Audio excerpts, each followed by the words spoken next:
through which we cry, Abba, Father.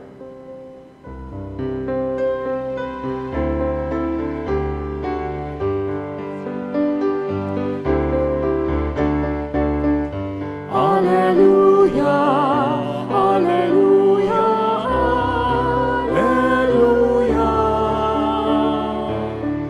Alleluia, Alleluia, Alleluia, Alleluia. My dear sisters and brothers, the Lord be with you. And with your spirit. A reading from the Holy Gospel according to Luke. Glory to you, O Lord. Jesus was praying in a certain place, and when he had finished, one of his disciples said to him, Lord, teach us to pray, just as John taught his disciples. Jesus said to them, when you pray, say, Father, hallowed be your name, your kingdom come. Give us each day our daily bread, and forgive us our sins, for we ourselves forgive everyone in debt to us, and do not subject us to the final test. And Jesus said to them, suppose one of you has a friend, to whom he goes at midnight and says, Friend, lend me 3 loaves of bread, for a friend of mine has arrived at my home from a journey, and I have nothing to offer him. And he says in reply from within, do not bother me. The door has already been locked, and my children and I are already in bed. I cannot get up to give you anything. I tell you, if he does not get up to give the visitor the loaves because of their friendship, he will get up to give him whatever he needs because of his persistence. And I tell you, ask and you will receive, seek and you will find, knock and the door will be open to you. For everyone who asks receives, and the one who seeks finds, and to the one who knocks the door will be open. What father among you would hand his son a snake when he asks for a fish, or hand him a scorpion when he asks for an egg? If you then, who are wicked, know how to give good gifts to your children, how much more will the Father in heaven give the Holy Spirit to those who ask him? My dear friends, the Gospel of the Lord. Praise to you, Lord Jesus Christ. Please be seated for a while. Again, my dear sisters and brothers, good evening. Good evening, Father. We know how important prayer is. That is why we are all here. Kung tayo ay hindi naniniwala na mahalaga ang panalangin, wala tayo ngayon sa chapel na ito. But I think it's also good to ask ourselves, when was the last time that we really prayed? Kailan ba talaga tayo puspusang nanalangin? And what was the reason behind that? Siguro because of a problem in the family, maybe because of sickness, maaaring because we want stability sa ating job or business. Kailan ba talaga tayo puspusang nanalangin? Today, when we look at our gospel, we see 3 important things regarding prayer. Tatlong R. The first R is request. If you notice in our gospel, the disciples of Jesus approached him with only one request. And what was that?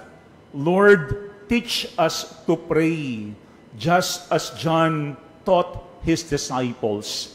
Ito daw ang kaisa-isang hiling ng mga alagad kay Jesus. They did not ask Jesus, teach us to preach, teach us to perform miracles, teach us to walk on water.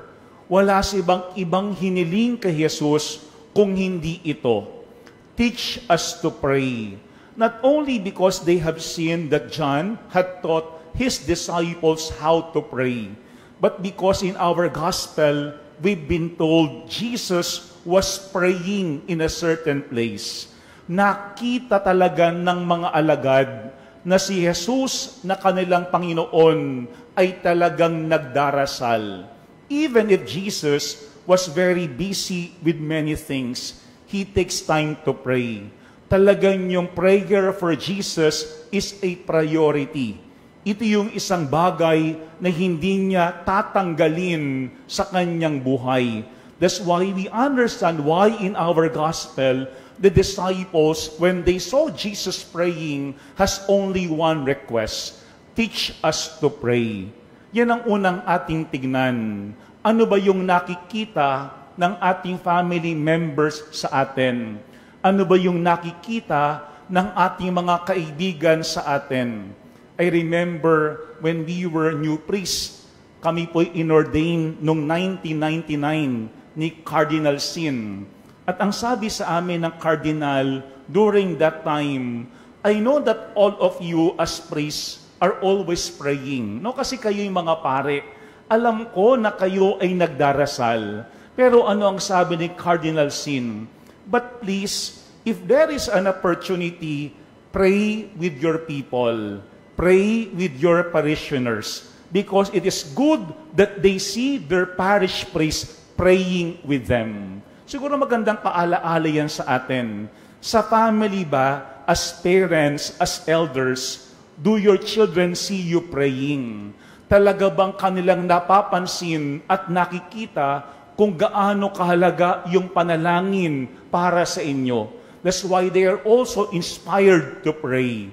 Naalala ko when I was still a chaplain in a school in Ortigas, merong isang bata, I don't know kung na-share ko na po sa inyo ito. Ito yung mga bata preparing for First Communion. And I will never forget this kid. Nung siya ay lumapit sa akin, ang sabi ko sa kanya, do you go to Mass on Sundays? No? All of a sudden, ano ang sabi sa akin ng bata? Father, no. Talagang ang sabi niya, Father, no. Sabi ko, why?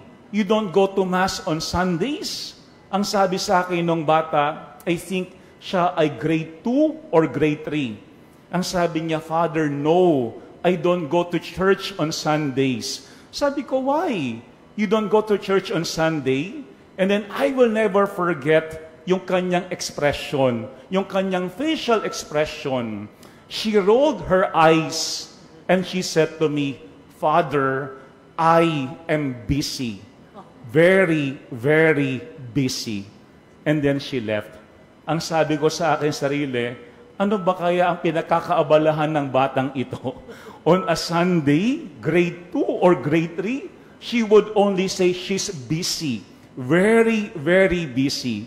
And then I asked their teacher, ang sabi ko sa teacher, bakit yung mga bata ayaw magsimba tuwing Sunday? Ang sabi sa akin ng isang teacher, Father, yan po yung problem namin. When we ask the students to go to church, what they would tell us is, Father, wala pong nagdadala sa amin sa simbahan. Ma'am, wala po kaming kasama. Kasi po busy yung aming parents sa iba't ibang bagay on a Sunday. Busy with their friends, busy shopping, busy playing golf, busy eating outside. They are busy doing something else. Kaya nga, I understand bakit yung batang yun, when I asked her, do you go to church? She said no, because she is busy. Very, very busy. Mga kabatid, yan ang ating unang tignan. Don't expect your family to pray unless they see you praying. Unless they see that prayer is very important to you. Yan ang unang R, request. Baka madalas nakikita nila na tayo ay abala sa ibang mga bagay. That will be the request. Baka sila nakikita nila that we are very busy shopping or watching movies. That will be the request. Pero sana like Jesus, our families and our loved ones would see how important prayer is to God, to us. That is why their request will also be, teach us to pray. first our request. Hindi natin pwedeng ituro sa ating pamilya yung mga bagay na tayo mismo hindi natin pinahahalagahan. Second, when we look at our gospel, we see the importance of relationship. Because yung second part ng ating gospel, Jesus gave a very simple story, saying, suppose one of you has a friend to whom he goes at midnight and says, "Friend, lend me 3 loaves of bread, for a friend of mine has arrived at my house from a journey." Saan ba nanggagaling yung kwentong yaan ni Jesus? Kasi po para sa mga Hudyo, yung hospitality is very important, lalo na kapag merong kang guest. You have to give that guest bread. Anong oras man yan dumating. Pero every day that we hear this story, usually, yung ating focus is on what? Persistence. No? Kasi ang ating laging iniisip, kulitin mo ng kulitin ang iyong kaibigan para sa kakulitan mo, ibibigay niya ang iyong pangangailangan. Pero my dear friends, we cannot approach someone, especially at midnight, simply to borrow bread if that person is not a friend. Hindi mo gagawin yun sa tao na hindi mo kakilala. Hindi mo yang gagawin sa isang tao na hindi malapit sa iyo. Kaya yung pangalawang point ng ating gospel is relationship. When we pray, we don't simply ask God for something that we want or that we need. Because when we pray, we are reminded that we are approaching a God who is loving, who is a Father to all of us. Kaya nga kapag tayo ay nagdarasal, hindi lamang tayo humihingi at umaalis. Kasi nakakalungkot din when we are simply using God simply to get what we want from Him. Kasi baka may mga pakakataon, hingi and then alis.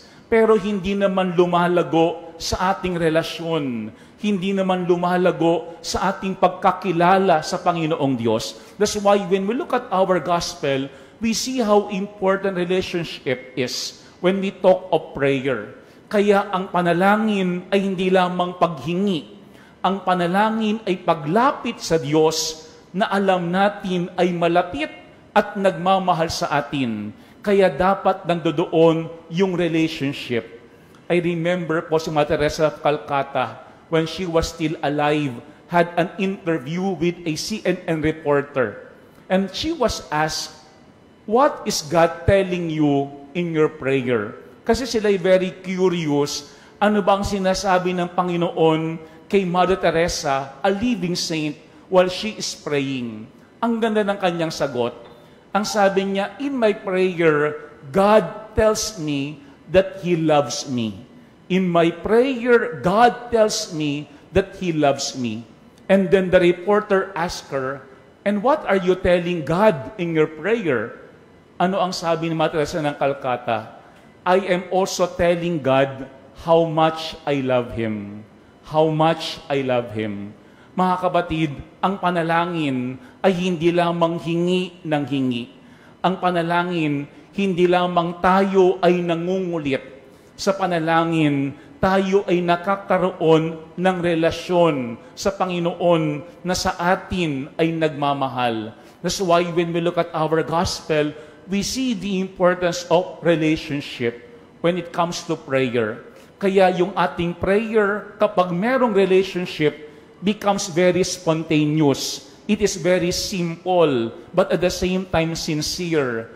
Kasi kapag close natin ang Panginoon, pwede nating lapitan at kausapin ng Panginoon kahit anong oras, kahit sa anong paraan. Si Saint Teresa of Avila, meron siyang magandang advice about prayer. Ang sabi niya, in your prayer, tell God everything. Tell God if you are angry. Tell God if you are happy. Tell God if you are upset. Tell God if you are tired. Because God will understand everything that you tell Him. Siguro magandang paalaala yan sa atin. Kasi baka yung ating prayer is very formal. baka may mga pakakataon yung ating prayer is very edited. Pero ano ang sinasabi ng ating gospel? Do not hesitate to approach a friend even at midnight because of your needs. Ganoon din ang Panginoon. Hindi natin ginugulo o ginagambala ang Diyos. Kapag tayo ay nagdarasal, lumalapit tayo sa Diyos para magkaroon tayo ng malalim na relasyon at ugnayan sa Panginoon. Second, our relationship. Pero pangatlo at panghuling R, receptivity, yung pagtanggap. Because at the last part of our gospel, Jesus said, I tell you, ask and you will receive. Seek and you will find. Knock and the door will be open to you. Alam na alam po natin niya ano. Why? Because that is part of our prayer to the Sacred Heart of Jesus. Pero yung last part is very important. Ang sabi diyan ni Jesus, if you then, who are wicked, know how to give good gifts to your children, how much more will the Father in heaven give the Holy Spirit to those who ask Him? Pay attention to what Jesus said. How much more will the Father in heaven give the Holy Spirit? He did not say, give what you prayed for. He did not say, give what you've been asking from Him. Ang sabi ni Jesus, give the Holy Spirit to those who ask Him. Ang ibinibigay ng Panginoon ay ang Espiritu Santo. Why? Because the Holy Spirit will help us understand that God only gives what is best for us. And the Holy Spirit will also help us will what God wills in our prayers. Yan ang pinakamahalaga, receptivity.